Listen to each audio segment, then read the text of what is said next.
Ito naman yung paru-paro na ano, mga may saging na nakadrawing. Tatlo. Ay, apat na yung nakadrawing na saging.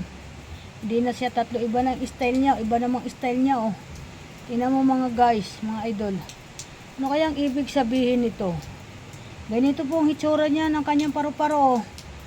Ilang araw na po ito, papalit-palit lang po sila. Yung una, itim na may tuldok na tatlo. Pangalawa, yung may guhit na tatlong saging. Ito ngayon pangatlo. Ayan. Yung apat na yung parang saging siya. Ayan po siya, oh, mga idol, oh.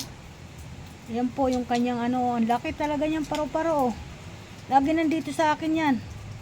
Hindi ko alam kung anong hatid nitong maganda. Kung may hatid siyang babala, sana naman wag. May hatid siyang swerte, yon tatanggapin namin.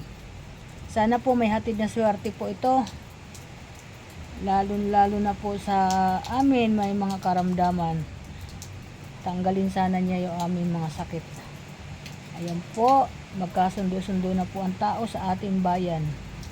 Sana po, ganun po ang kanyang hatid ng mga babala. Wag na po mag-away-away. Tanggalin na po yung mga away-away na yan sa mga bansa-bansa na yan. Sana po ito po yung babala niya, yung hatid na magandang salita. Thank you po mga idol. Good morning po, good morning sa lahat po ng mga idol ko sa social media at sa TikTok at sa Reel at sa YouTube. Good morning po sa inyo lahat. Ingat po, maulan po ngayon, madulas ang kalsada. Magpayong lagi, baka tayo sisipunin. Yan lang po. Thank you po sa lahat po ng mga idol. Marami pong salamat. Thank you po. Thank you. Bye-bye. Ito po. Ayan na po siya. Ayan, oh. Hindi siya umaalis, oh. Hindi siya umaalis, oh. Ayan, oh. Ayan, oh.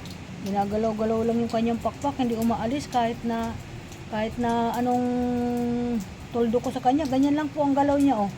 Ayaw siya umalis dito sa akin. Yun lang po siya. Ganito lang po siya. Thank you. Bye-bye mga idol. Thank you po. Thank you.